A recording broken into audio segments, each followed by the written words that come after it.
बोलिए श्री सीताराम जी महाराज की जय। भगवान राम पुष्प वाटिका में गुरुदेव की आज्ञा से पुष्प लेने के लिए आए हैं और जैसे ही गुरुदेव की आज्ञा मिली पुष्प वाटिका में आते हैं तो महाराज जनक के बाग को देखा है। जैसे ही बगीचा को देखा तो वो इतना सुंदर है कि देखते ही जो भगवान राम परम रम्य आराम यहू जो राम ही सुख देत, जो राम सबको आराम देते हैं वो राम के भी मन को आराम देने वाला है। ऐसे बगीचे को आकर देखा तो ऐसा लग रहा मानो कि यहाँ बसंत ऋतु ही आकर ठहर गई हो। भगवान मालियों से आज्ञा लेकर पुष्प चयन करने के लिए अंदर प्रवेश करते हैं और उसी समय जनक नंदिनी जानकी माँ सुनैना जी की आज्ञा से गौरी पूजन के लिए आती है। तेहि अवसर सीता तह आई, तेहि अवसर सीता तह आई, गिरिजा पूजन जननी पठाई, गिरिजा पूजन जननी पठाई, संग सखी सब सुभग शयानी, संग सखी सब सुभग शयानी, गावहि गीत मनोहर वाणी। उसी समय माँ सुनैना जी ने जानकी जी को गौरी पूजन के लिए भेजा तो साथ में सखियां हैं, जानकी अकेली नहीं है। सुंदर है सियानी है, गीत गाते हुए गौरी पूजन के लिए आई हैं। बाग में प्रवेश किया, सुंदर सरोवर है और सरोवर में स्नान करके गौरी पूजन के लिए जानकी मंदिर में जाती हैं प्रसन्न मन से। एक सखी जानकी को छोड़कर बाग देखने के लिए चली जाती है और वो बाग घूमने के लिए जाती है। सभी सखियों को छोड़कर वो पूजा करने के लिए नहीं गई। जैसे ही बाग में जाकर देखा तो बाग घूमते घूमते वो राम लक्ष्मण दोनों को दिखाती है। राम लक्ष्मण पर उसकी दृष्टि पड़ी। जैसे ही राम लक्ष्मण को देखा तो देखते ही एकदम बावली हो गई, अपने आप को संभाल ना पाई, प्रेम में मदमस्त हो गई। और उसका प्रेम जब रोके नहीं रुकता, नेत्रों में जल है, शरीर पुलकायमान है। तो सखियों ने पूछा तू इतनी प्रसन्न क्यों है? अरे क्या बात है, अपनी प्रसन्नता का कारण तो बता। कोई व्यक्ति अपने मन की बात सहजता से नहीं कहता। यदि एक बार में पूछ के बता दिया होता तो गोस्वामी जी नहीं लिखते कि पूछे शब मृदुबेन। सब सखियों ने अलग अलग पूछा। तब वो कहने लगी कि श्याम गौर की मी कहूँ बखानी, गिरा नयन नयन बिनुमानी। एक श्याम वर्ण के हैं, एक गौर है।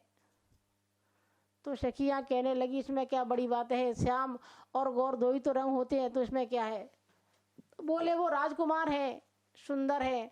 कल जो नगर देखने के लिए आए थे, जिन्होंने अपनी रूप की मोहिनी से सभी नगरवासियों को बावला बना दिया, वही राजकुमार हैं। जब जानकी ने सुना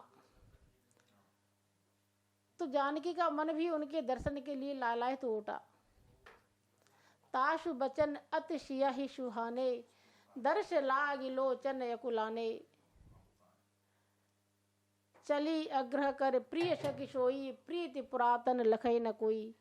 जानकी जी उसके आग्रह पर जा रही हैं और उन्हें भी उसी समय नारद जी का वचन याद आया। नारद जी का क्या वचन याद आया? नारद जी ने एक बार कहा था, जानकी जी जब गौरी पूजन के लिए जा रही थी तो जानकी जी ने जैसे ही उनको प्रणाम किया तो नारद जी ने कहा बेटी कहाँ जा रही हो? तो जानकी कहने लगी बाबा मैं गौरी पूजन के लिए जाती हूँ बगीचा बाग में।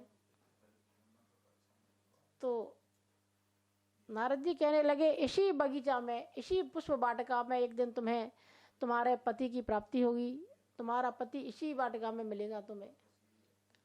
तो जानकी ने कहा कि मैं उनको कैसे पहचानूंगी, मुझे मिलेंगे मेरे पति। तो नारद जी कहने लगे कि जो स्वयंवर की संध्या के जो पूर्व मिलेगा वही तुम्हारा पति होगा। तो जानकी सोच रही कि अभी तक तो कोई मिला नहीं, हो सकता है नारद जी के वचन सत्य होने हो। तो ऐसा जानकर नारद जी जानकी जी सखियों के साथ में चली जाती हैं। इधर से जब जानकी जा रही थी तो जो आभूषण धारण किए हुए हैं, पाँव में पायल है, हाथों में कंगन है, करधनी है, इन आभूषणों की जब आवाज सुनी भगवान राम के कान में गई तो लक्ष्मण जी से कहने लगे, हे लक्ष्मण, ऐसा लग रहा है कि मानो कामदेव विश्व विजय करने के लिए निकला हो। और ऐसा कहकर भगवान उधर देखते हैं जिधर से जानकी जी आ रही हैं। अश कही फिर चितए तहि ओरा, अश कही फिर चितए तहि ओरा, शिय मुख शशि भये नयन चकोरा, शिय मुख शशि भये नयन चकोरा। ऐसा कहकर भगवान ने उधर देखा जिधर से जानकी जी आ रही थी।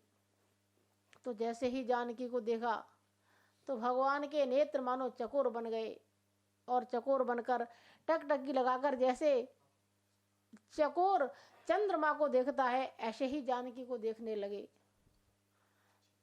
जब जानकी जी को देखने लगे, अब पलक देख रहे हैं, पलकें नहीं गिर रही हैं, तो महाराज निमि ने जिनका पलकों में वास है सकुचाकर कि राम जी श्रृंगार रस में विलीन होकर मेरी पौत्री को देखते हैं और पौत्री दामाद का मिलन देखना ठीक नहीं, ऐसा सोचकर मानो निमि महाराज ने पलकों का त्याग कर दिया है, पलकों में से चले गए, उनका पलकों में वास है।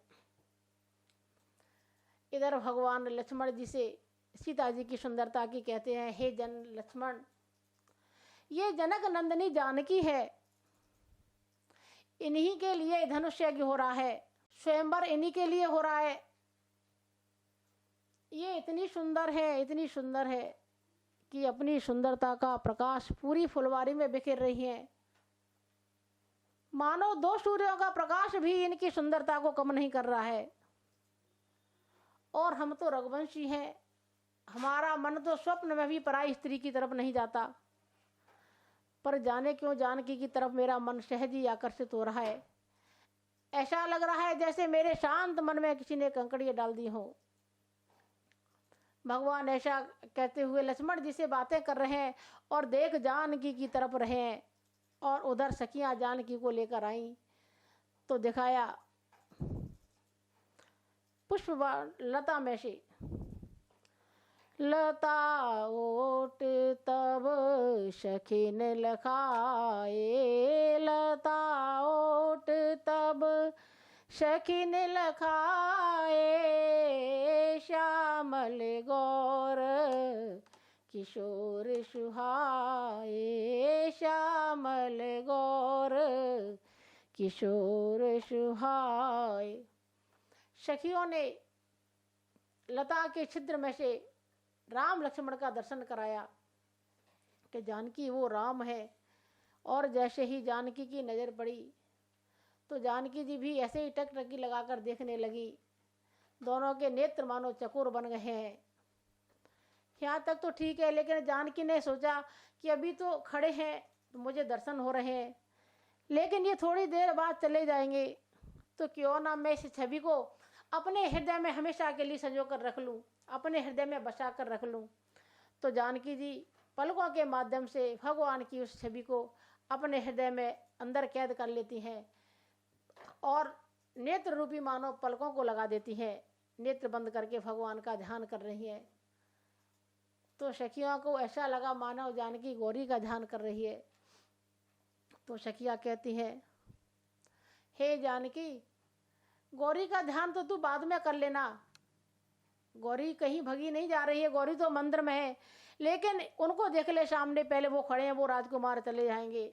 और जब सखियों ने ऐसा कहा तो सुनते ही जानकी जी ने सकुचाकर नेत्र खोले और सामने खड़े हुए दोनों राम लक्ष्मणों को देखा। सकुच सी तब नयन उघारे, शन मुख दो रघु सिंह निहारे। और भगवान के सुंदर रूप को देखकर, पर उनकी कोमलता को देखकर और अपने पिताजी के प्रण को याद करके जानकी के मन में दुख होता है कि ये कैसे धनुष तोड़ेंगे, इतने कोमल हैं ये। और विलंब जानकर जानकी अपने घर के गौरी के मंदिर में जाती हैं पुनः पूजा करने के लिए।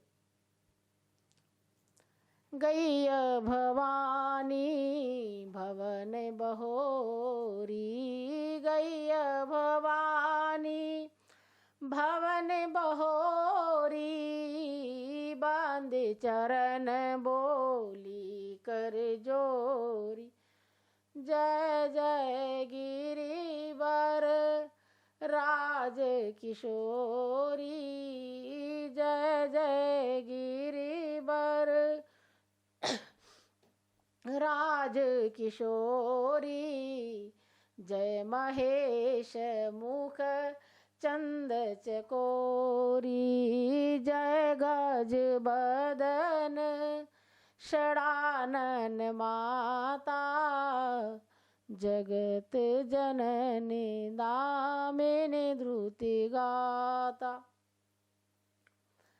जानकी गौरी के मंदिर में जाकर जानकी जी के चरणों में, गौरी जी के चरणों में वंदन किया, प्रणाम किया और कहती हैं, हे माँ जय जय गिरिवर राज किशोरी, हे पर्वतराज हिमालय की पुत्री आपकी जय हो। हे महेश के मुख की चंद चकोरी आपकी जय हो। और हे कार्तिक और गजानन की माता, आप केवल कार्तिक और गजानन की माता ही नहीं है, आप तो जगत की माता हैं। देवता हो, ऋषि हो, मुनि हो, जो भी आपकी सेवा करता है उसको आप मनोरथों को पूर्ण करने वाली हैं, क्योंकि आप सबके हृदय में वास करती हैं। मेरे भी हृदय में आप वास करती हैं, इसलिए मैं ना अपना मनोरथ आपको प्रकट में नहीं कहा है। हे देवी, आप सबके मनोरथों को पूर्ण करने वाली हैं, तो मेरा भी मनोरथ पूर्ण करें। और ऐसा कहकर जानकी जी गौरी जी के चरणों में झुकी और प्रसाद रूप में जानकी जी की विनय के प्रसन्न होकर गौरी माँ इतनी प्रसन्न हो गई कि विनय प्रेम बश भई भवानी, खशी माल मूर्ति मुस्कानी। यानी गौरी को इतना भी ध्यान नहीं रहा, इतनी प्रेम में विनय बश हो गई प्रेम के कि मैं मूर्ति हूँ। मूर्ति कभी मुस्कुराती नहीं है, लेकिन वो मुस्कुरा गई और उनके गले से जो माला थी वो जानकी के गले में आ गई। जानकी से कहा, जानकी जो तुम्हारे मन को रच गया है वही वर तुम्हें मिलेगा।